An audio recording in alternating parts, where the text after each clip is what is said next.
ter ética? O que é ser ético? Como é que a ética entra na vida da escola?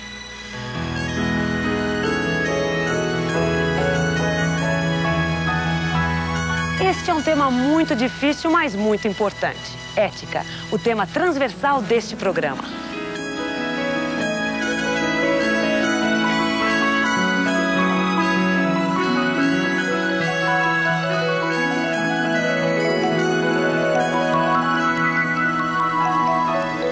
Tem gente que acha que algumas crianças nascem boas ou nascem ruins. Será que isso é verdade? Será que os valores éticos e morais das crianças nascem com elas? Ou será que eles são construídos ao longo da sua vida?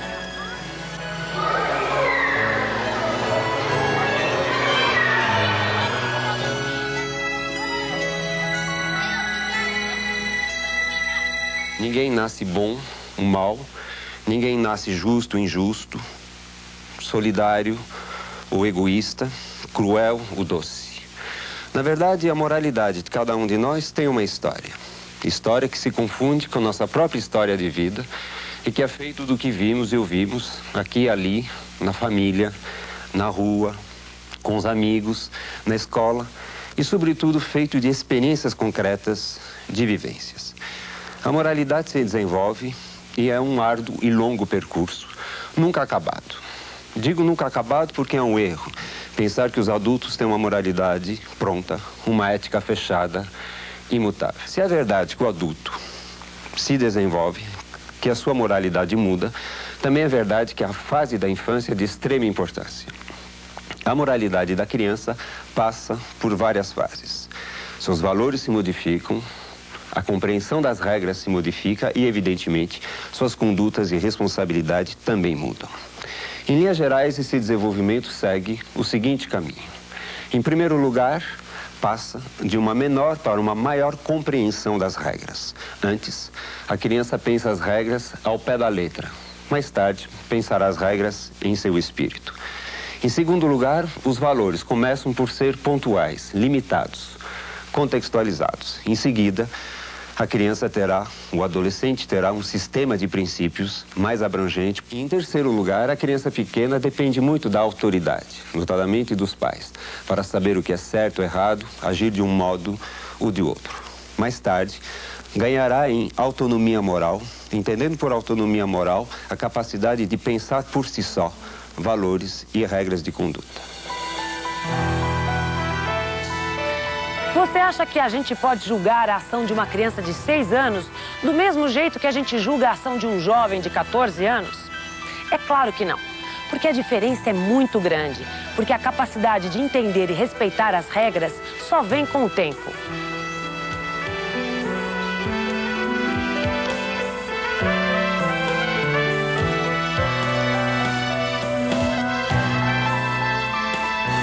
Agora, como você bem sabe, o convívio social da criança tem uma influência enorme na sua formação moral. Os valores éticos são firmados no meio em que a criança vive.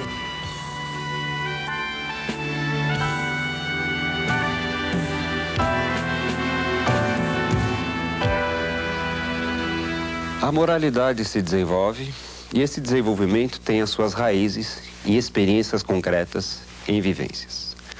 Essas vivências e experiências acontecem na rua, na família, com os amigos e, evidentemente, também acontecem na escola.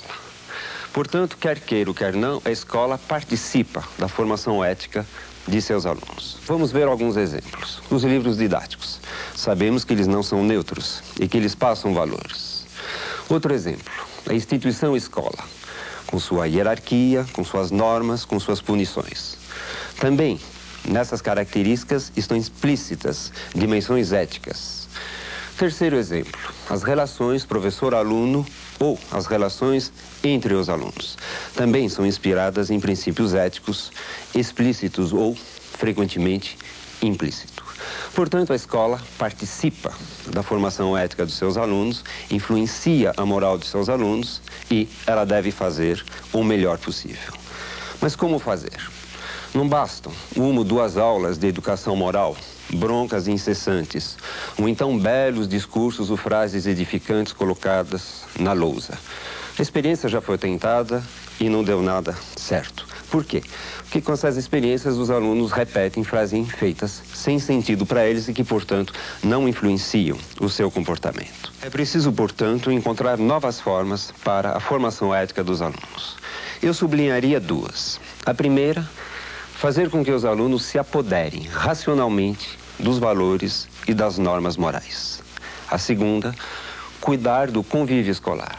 Fazer com que a escola seja um lugar de convívio respeitoso e justo.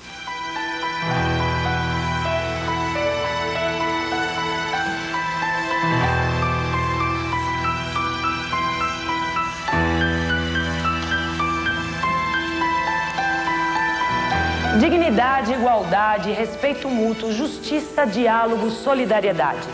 Estes princípios fundamentais estão na Declaração Universal dos Direitos Humanos, assim como estão na nossa Constituição e no Estatuto da Criança e do Adolescente. São direitos e deveres que valem para todos nós, mas a gente sabe que nem sempre esses princípios são praticados no nosso cotidiano. E aí vem a pergunta: como fazer com que os alunos adotem esses princípios e atuem na sociedade de acordo com eles?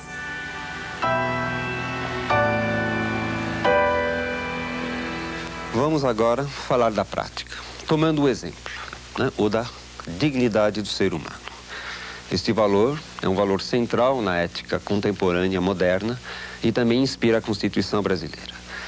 O que significa o conceito de dignidade do ser humano? Significa que cada ser humano tem um valor absoluto, independentemente da sua classe social, da sua raça, do seu sexo, da sua idade e assim por diante.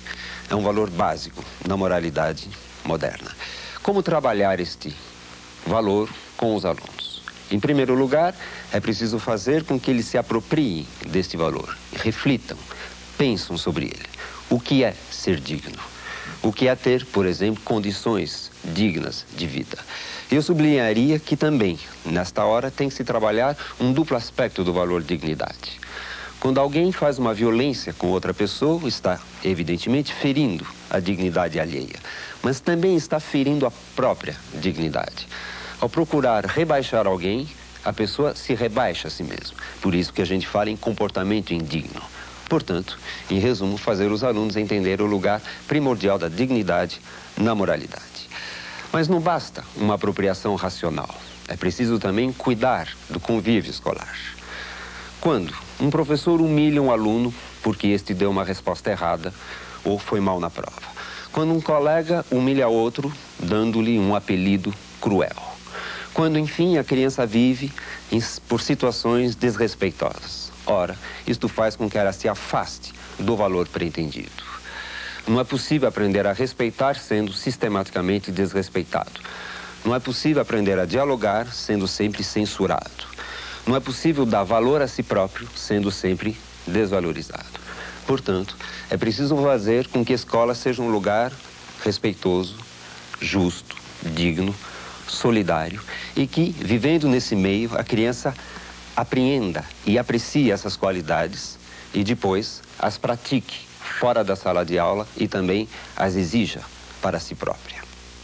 Quem que acha que existem brincadeiras que só menina pode brincar?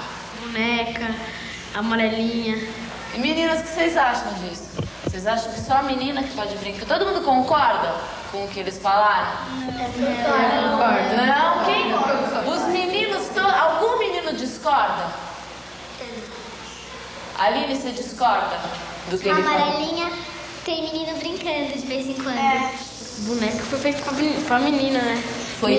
Menino tem boneca pra brincar. E de casinha? Ai, não. Eu vi meu filho também, e minha prima, eles gostam de brincar de boneca comigo. É? E seu primo? Ele acha normal brincar de boneca. É legal até, né? Brincar com menino. Ele pode ser o pai ou o tio ou qualquer coisa. A escola pode praticar os princípios éticos no seu cotidiano, discutindo com os professores sobre como trabalhar os conteúdos, como avaliar os alunos e discutindo o comportamento das pessoas na escola.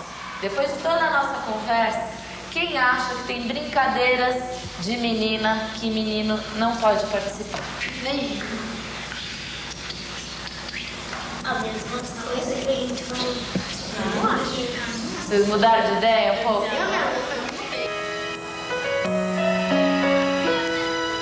E mais, a qualidade da relação entre professor e aluno, entre os funcionários da escola, entre a escola e os pais dos alunos.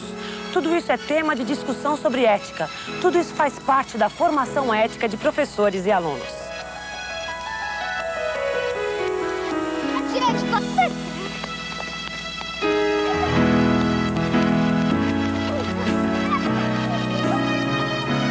Para se desenvolver física e intelectualmente, a criança precisa de experiências. Para se desenvolver moralmente, é a mesma coisa. Com experiências, a criança vai legitimar as regras de convivência. É na prática que ela desenvolve seu sentido de ética.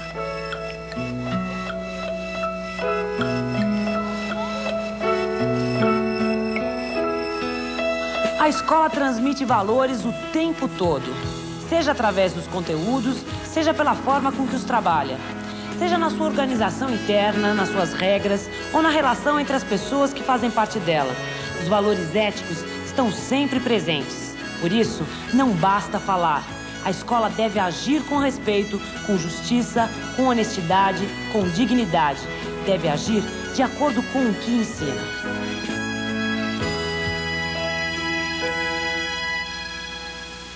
A escola é uma instituição e, portanto, é regida por regras como qualquer instituição. Infelizmente, frequentemente, as regras são impostas aos alunos sem maiores explicações. Assim, passa-se a ideia de que essas regras vêm de não se sabe onde e que, na verdade, vêm do desejo do diretor ou dos professores. Passa-se também a ideia aos alunos que essas regras somente valem para eles, sendo que os professores e os diretores podem agir ao seu bel prazer.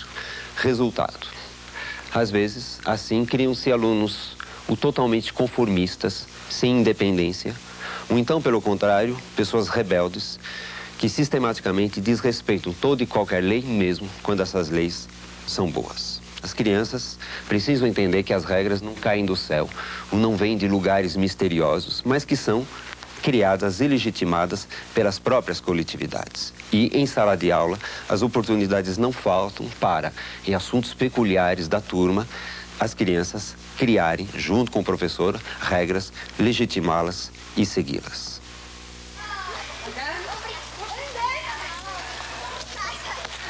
Como a gente viu, a ética é a base para a gente conviver em sociedade. E é necessária na atuação profissional, no papel de cidadão.